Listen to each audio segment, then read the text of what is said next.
Hello everyone, good evening and welcome to my YouTube channel. जैसे कि आप जानते हैं कि हिस्ट्री का वो जो सेशन है वो मॉर्निंग में चल रहा है, तो एक छोटा सा चैप्टर आप लोगों का है मराठाओं का उदय। तो मराठाओं के उदय से संबंधित भी क्वेश्चन अक्सर पूछे जाते हैं। सो इसे कर लेते हैं 1700 ईस्वी में, है ना, 17वीं सदी में, है ना, 17वीं सदी में मराठाओं का उदय शुरू हो जाता है। 1700 ईस्वी में राजा राम की मृत्यु के बाद मराठों ने मुगलों के विरुद्ध युद्ध किया। उसकी वीर पत्नी के नेतृत्व में, कौन थी जिनके नेतृत्व में जो है मराठाओं ने मुगलों के विरुद्ध युद्ध छेड़ा था। राजा राम की मृत्यु के बाद उनकी विधवा पत्नी ताराबाई, कौन है ताराबाई, ऑप्शन ए, है ना, ताराबाई ने अपने 4 वर्षीय बेटे शिवाजी सेकंड के नाम से गद्दी पर उसे बैठाया और मुगलों से स्वतंत्र संघर्ष उन्होंने जारी रखा था। ऑप्शन कौन हो जाएगा, ताराबाई हो जाएगा। नेक्स्ट क्वेश्चन, शिवाजी का राज्याभिषेक कब हुआ था। शिवाजी के अगर मैं राज्याभिषेक की बात करूं तो इनका जो राज्याभिषेक होता है वो होता है कब, कमेंट कीजिएगा। इनका राज्याभिषेक होता है 1674 में, 1674। अब शिवाजी आया है तो शिवाजी मराठा राष्ट्रवाद का जनक किसे माना जाता है, शिवाजी को मराठा राष्ट्रवाद का जनक माना जाता है। इनका जन्म 20 अप्रैल 1627, 20 अप्रैल 1627 में इनका जन्म होता है और 1674 में 14 जून 1674 को इनका राज्याभिषेक होता है। पिताजी साहाजी भोंसले, माताजी जीजाबाई थी। वंश इनका क्या था, भोंसले थी।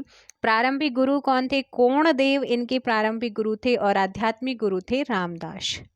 पत्नी थी इनकी तुकाबाई मोहिते और इनकी मृत्यु 1680 में होती है। ठीक है, तो यहाँ पर ध्यान रखना है, इन्होंने जो राज्याभिषेक हुआ इनका वो था 1674 में हुआ। काशी के एक फेमस विद्वान थे गंगा भट्ट, उन्होंने रायगढ़ में इनका राज्याभिषेक कराया था और छत्रपति की उपाधि इन्होंने धारण की थी। नेक्स्ट है, यूरोपीय शक्ति पहचानिए जिससे शिवाजी ने तोपे और गोला बारूद प्राप्त किया था। तो शिवाजी ने गोला बारूद और आपकी जो तोपें हैं वो किससे प्राप्त की थी, तो इसका सही आंसर क्या हो जाएगा, क्वेश्चन नंबर 3 का ऑप्शन बी, पुर्तगाल। किससे, पुर्तगालियों से खरीदे थे। नेक्स्ट क्वेश्चन, किस संधि के द्वारा शिवाजी ने किला मुगलों को सौंप दिया था। किस संधि के द्वारा शिवाजी ने जो किला है वो मुगलों को सौंप दिया था, तो वो थी आमेर के राजा जयसिंह ने पुरंदर के किले में शिवाजी की घेराबंदी की कर शिवाजी को जून 1665 में पुरंदर की संधि के लिए बाध्य करा। तो वो संधि थी पुरंदर की, कब हुई थी, जून 1665 में। ऑप्शन सी यहाँ पर आपका सही आंसर होगा। ठीक है ना, जिसके तहत शिवाजी ने 23 किले मुगलों को सौंपे थे और शिवाजी का बेटा था संभाजी, उसे मुगल सेवा में भेज दिया गया था। नेक्स्ट क्वेश्चन, निम्नलिखित में से कौन सी शिवाजी की राजधानी थी। तो शिवाजी की राजधानी थी कौन सी, रायगढ़, जहां उनका राज्याभिषेक हुआ था। चौथ क्या था, आपसे पूछा है, मराठों में एक चौथ होता था, वो चौथ क्या था। तो मराठाओं के द्वारा ये जो कर होता, एक कर होता था, क्या होता था, चौथ एक प्रकार का कर होता था। मराठाओं के द्वारा ये कर पड़ोसी राज्यों से आक्रमण न करने के बदले वसूला जाता था। ठीक है ना, जो संबंधित राज्य की आय का 1/4 था। तो क्वेश्चन हो जाएगा 6 का ऑप्शन डी, पड़ोसी राज्यों पर शिवाजी द्वारा लगाया गया भूमि का कर जो कि उनकी आय का 1/4 हिस्सा था, इसलिए चौथ कहा जाता है। शिवाजी के प्रशासन में पेशवा किसे कहा जाता है, तो इनके शासन में, इनके प्रशासन में पेशवा कहा जाता है किसे, अष्ट प्रधानों में सबसे प्रमुख था जिसे प्रधानमंत्री कहा जाता है। तो 7 का जो प्रॉपर आंसर होगा वो हो जाएगा मुख्यमंत्री या फिर प्रधान, है ना।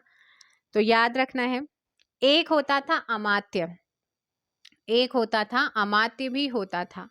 अमात्य वित्त और राजस्व मंत्री होता था मराठों में। वाक्यानवीश मंत्री दरबार की कार्यवाही को लिखने वाला। सुमंत या दबीर भी होता था विदेश मंत्री। सचिव और सुरनवीश भी होता था शाही पत्र व्यवहार। सर नौबत सेनापति होता था एक मुख्य सेनापति। और पंडित राव धर्म और ज्ञान विभाग का प्रमुख होता था। ठीक है। एक होता था सरदेशमुखी, एक आपने सरदेशमुखी भी सुना होगा है ना। मराठा सरदार शिवाजी के राज्याभिषेक के समय उपस्थित थे जो, उनसे शिवाजी ने सरदेशमुखी वसूला था। जो मराठा सरदार शिवाजी के राज्याभिषेक के समय उपस्थित थे उनसे शिवाजी ने सरदेशमुखी कर वसूला था, जो कि उनकी आय का 1/10 भाग होता था। तो ये था भाई, ठीक है ना। तो यहाँ पर आपको ध्यान रखना है। नेक्स्ट क्वेश्चन आप लोगों का, गुरिल्ला युद्ध की अवधारणा को लागू किया था किसने? गुरिल्ला युद्ध, ऑप्शन सी शिवाजी ने किया था। किसने? शिवाजी। सबसे सशक्त पेशवा कौन था? सबसे सशक्त पेशवा कौन था? तो पेशवा जो सशक्त थे वो थे बाजीराव फर्स्ट। कौन थे? बाजीराव फर्स्ट। सबसे सशक्त पेशवा बाजीराव फर्स्ट थे। इन्होंने 72 इसे 72 लड़ाइयों के विजेता के रूप में भी मान्यता मिली है। इसे लड़ाकू पेशवा कहते हैं। ठीक है। नेक्स्ट क्वेश्चन आप लोगों का यहाँ पर देखेंगे, शिवाजी ने कितनी बार सूरत को लूटा था? शिवाजी ने सूरत को कितनी बार लूटा था? 2 बार लूटा था। कब कब? एक लूटा था पहली बार 1664 में और दूसरी बार लूटा था इन्होंने 1670 में। 1670 और 1664 में शिवाजी ने 2 बार लूटा था। ठीक है। शिवाजी को किस वर्ष छत्रपति का ताज मिलता है? इन्हें जो ताज मिलता है वो मिलता है 1674 में, जब इनका राज्याभिषेक होता है तब। नेक्स्ट क्या है? बाजीराव फर्स्ट जो कि 1720 से 1740 तक किस वंश का शासक था? तो बाजीराव फर्स्ट पेशवाओं में से एक और सर्वाधिक योग्य पेशवा था। इसे क्या कहा जाता है? लड़ाकू पेशवा भी कहते हैं, और ये पेशवा थे, option B.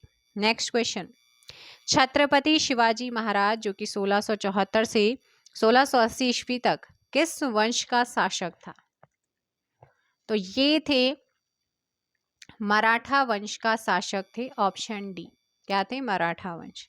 Bajirao second 1796 to 1818 ईस्वी किस वंश का शासक था?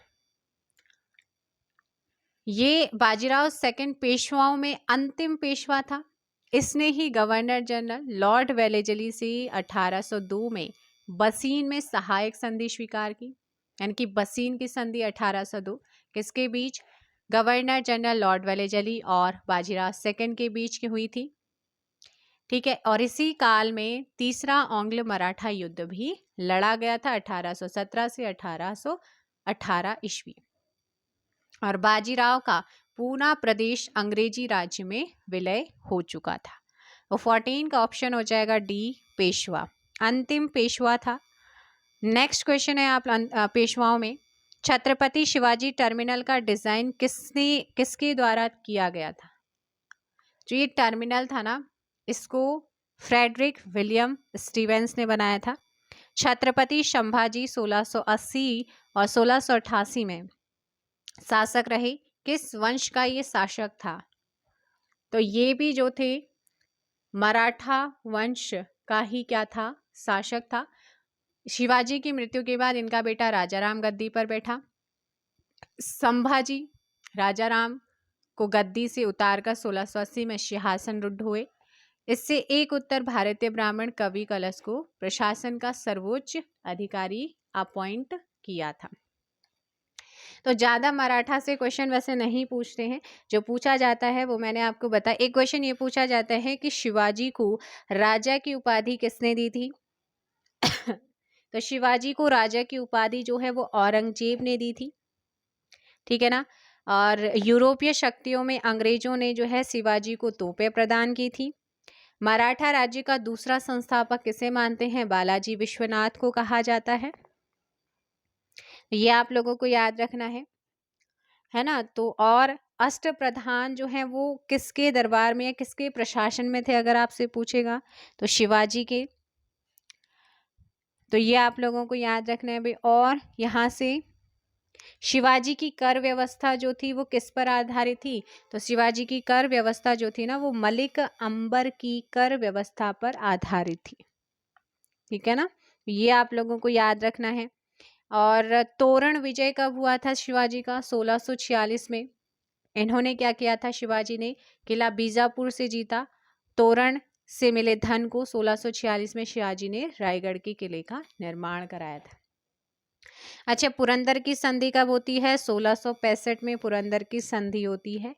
औरंगजेब ने बीजापुर और शिवाजी के विरुद्ध जय सिंह के नेतृत्व में एक बड़ी सेना भेजी और शिवाजी ने 1665 में जय सिंह से पुरंदर की संधि कर ली, जिसमें शिवाजी को 23 किले देने पड़े थे। शिवाजी की आगरा यात्रा होती है 1666 में। पुरंदर की संधि के बाद इन्हें आगरा बुलाया जाता है और मुगल दरबार में शिवाजी का सम्मान नहीं मिलता, उनका अपमान होता है, जिसका शिवाजी ने विरोध भी किया था, जिस कारण शिवाजी को आगरा के जयपुर भवन में बंदी भी बना लिया गया था। अब लेकिन शिवाजी वहां से भाग गए थे। ठीक है। सूरत लूट कब हुई थी, 1664 में लूटा था इन्होंने, शाइस्ता खां की पराजय के बाद। ठीक है। और सूरत की दूसरी लूट कब हुई, 1670 में। पुरंदर संधि को तोड़ते हुए 1670 में सूरत को दोबारा लूटा गया था। फिर 1674 में इनका राज्याभिषेक होता है। ज़्यादा इनके बारे में नहीं पूछा जाता है, जितना पूछा जाता है वो मैंने आप लोगों को बता दिया है। एक क्वेश्चन ये पूछा जाता है कि शिवाजी को जो है राजा की उपाधि किसने दी थी, औरंगजेब ने दी थी, वो भी आपका हो गया। चलिएगा, मिलते हैं मॉर्निंग में मुगल साम्राज्य के साथ। मराठा से कुछ ही क्वेश्चन थे जो मैंने आप लोगों को करा दिया और मुझे लगता है इम्पोर्टेंट थे, कि हो सकता है किसी एग्जाम में पूछ ले, क्योंकि जब सिलेबस में आपका पूरा जीके है तो छोड़ना आपको कुछ भी नहीं है। तो मैंने आप लोगों को करा दिया है। आई होप सेशन पसंद आया होगा। वीडियो को लाइक एंड शेयर ज़रूर कीजिएगा। Thank you very much. Good night, take care.